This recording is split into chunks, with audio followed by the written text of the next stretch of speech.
मध्य प्रदेश के बैतूल के सारणी में विगत दिनों बगडौना निवासी भाजपा मंडल उपाध्यक्ष रविंद्र देशमुख ने अपने ही घर के बेडरूम में कनपट्टी पर गोली मारकर आत्महत्या कर ली थी। इस मामले में पुलिस को मृतक रविंद्र देशमुख के जेब से सुसाइड नोट मिला था। नोट में उन्हें प्रताड़ित करने वालों के नाम का उल्लेख पाया गया, जिसमें भाजपा के सारणी मंडल अध्यक्ष सहित अन्य लोगों के नाम शामिल थे, जिसको पुलिस प्रशासन ने गंभीरता से लेते हुए 5 लोगों पर प्रकरण दर्ज किया है।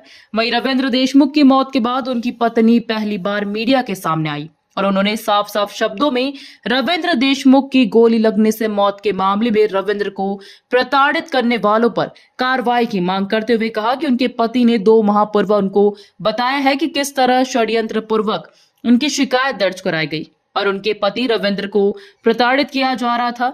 रविंद्र की पत्नी किरण देशमुख ने कहा कि मेरा भाजपा नेताओं से निवेदन है कि दोषी भाजपा नेताओं को कोई न बचाए और उन पर कड़ी से कड़ी कार्रवाई की जाए।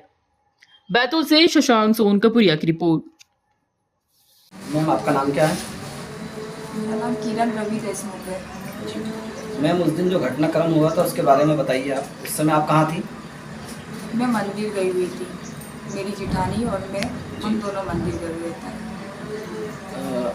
रवि भाई जो परेशान चल रहे थे उसके बारे में आपसे कभी उन्होंने कोई चर्चा करी थी? हाँ, 2 महीने पहले हुई थी। नसीम और उसकी वाइफ ने इनके खिलाफ चौकी में केस डाला था, अनिल खौसे का और इनके खिलाफ सुसाइड नोट लिख के वो भाग गया था और फिर 2-4 दिन बाद वो खुद ही वापस आ गया। ये षड्यंत्र था उसकी वाइफ और उसका, मेरे पति के खिलाफ। अभी ये जो नोट्स जारी हुए जिसमें कुछ लोगों के, अच्छे लोगों के नाम हैं, क्या आपको लगता है कि इन लोगों की वजह से प्रताड़ित हुए होंगे?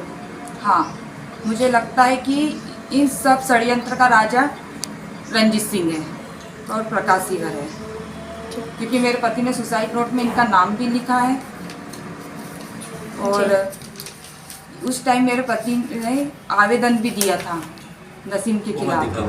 कहाँ पे आवेदन दिया? टीआई सर के पास दिया था और टीआई सर के ऑफिस में इनकी मीटिंग भी हुई थी। नसीम, उसका भाई और मेरे पति गए थे और इनकी रात में 10 बजे तक की मीटिंग हुई थी वहाँ टीआई सर के ऑफिस में। यदि उस टाइम ये एक्शन ले लिया जाता तो आज मेरे पति इतने परेशान नहीं होते और इतना गलत कदम नहीं उठाते हैं। आज मेरा पूरा घर बर्बाद हो गया है, मेरा छोटा सा लड़का है और मैं चाहती हूँ कि इन लोगों को जमानत ना मिले और यदि इनको जमानत मिलती है तो कोई तीसरा बलि चढ़ेगा, क्योंकि अनिल खौसे के केस में यही हुआ कि ये फरार कैसे हो जाते हैं। पहली बात तो इनको कौन उनके नाम बता देता है और ये फरार हो जाते हैं, 8-10 दिन बाहर घूमते हैं, फिर जमानत मिलती है, अग्रिम जमानत नहीं होना चाहिए। और जमानत मिलने के बाद इनने शायद मेरे पति को इतना टॉर्चर किया कि उन्होंने खुदकुशी की है। अभी आप प्रशासन से क्या मांग करते हैं? मैं यही चाहती हूँ कि मेरे पति को न्याय मिले, मेरा पैसा मिले, मेरा पैसा मिले जो और सुसाइड नोट में लिखा इन लोग को जमानत ना मिले और इनके प्रति जितनी भी कार्रवाई हो सकती कड़ी से कड़ी वो है।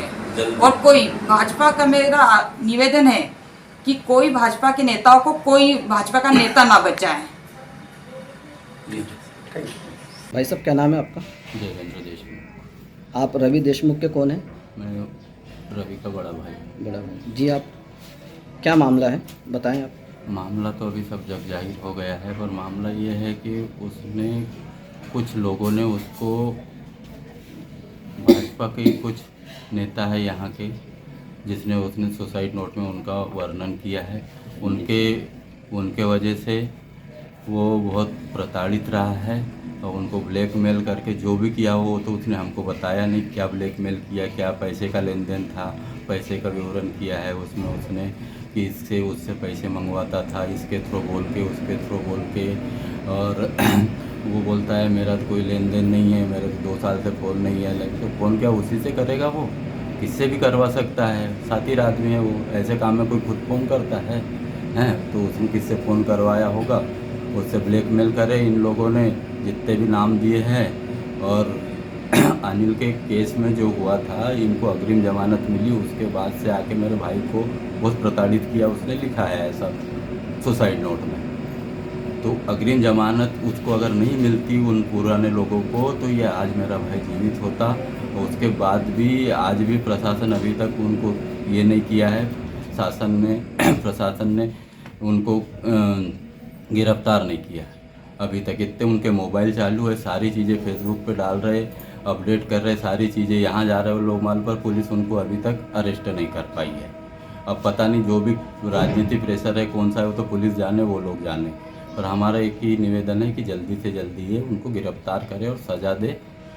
और अभी भी कुछ लोग मेरे भाई के प्रति जो आरोप पहले लगा रहे थे उसी प्रकार का आरोप अभी भी लगा रहे हैं। कल के पेपर में दिया है, कल उनने छपवाया कहाँ एसपी के पास जाके, उससे उसी प्रकार के आरोप लगे। तो मेरा परिवार उससे बहुत और दुखी है और बहुत अभी ऐसे न्यूज़ देख के वो बहुत घबरा गए हैं। तो ये सब क्या चाहते हैं वो कि और कोई हमारे यहाँ कोई कैजुअल्टी हो जाए या कुछ हो जाए, ये ऐसे डरा धमका रहे हैं। और वही कारण हो रहा है जो पहले रवि के साथ हुआ था, यही कारण ये दूसरों के थ्रू और करवा रहे हैं या ऐसे जाके ज्ञापन दे रहे एसपी के पास, जांच होना चाहिए, ये होना।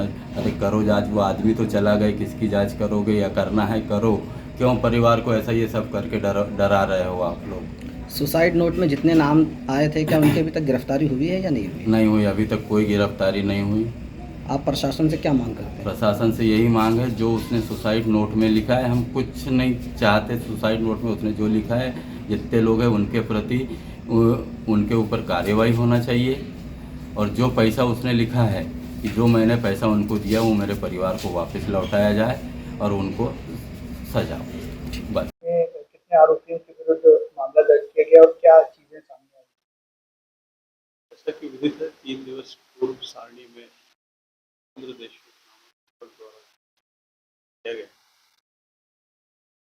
मैं प्राथमिक जांच के दौरान सुसाइड नोट मिला है, मैं उसके द्वारा 10 लोगों के द्वारा प्रताड़ित करने की बात बताई।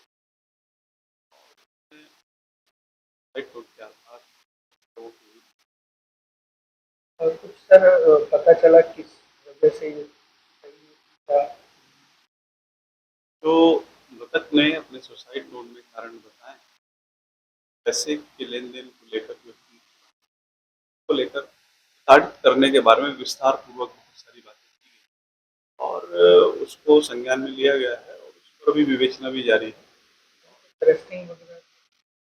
ये अभी प्रकरण कल ही कायम हुआ है और इसमें अभी और भी विवेचना की बिंदु और शीघ्र इस पर अग्रिम कार्रवाई की। सर जो पिस्टल बरामद हुई थी उसके विषय में पता चला कैसे? मृतक के पास कोई वैध लाइसेंस नहीं था, शस्त्र लाइसेंस नहीं था, और पिस्टल कहाँ से पहुंची है क्या है इस बारे में जानकारी नहीं है।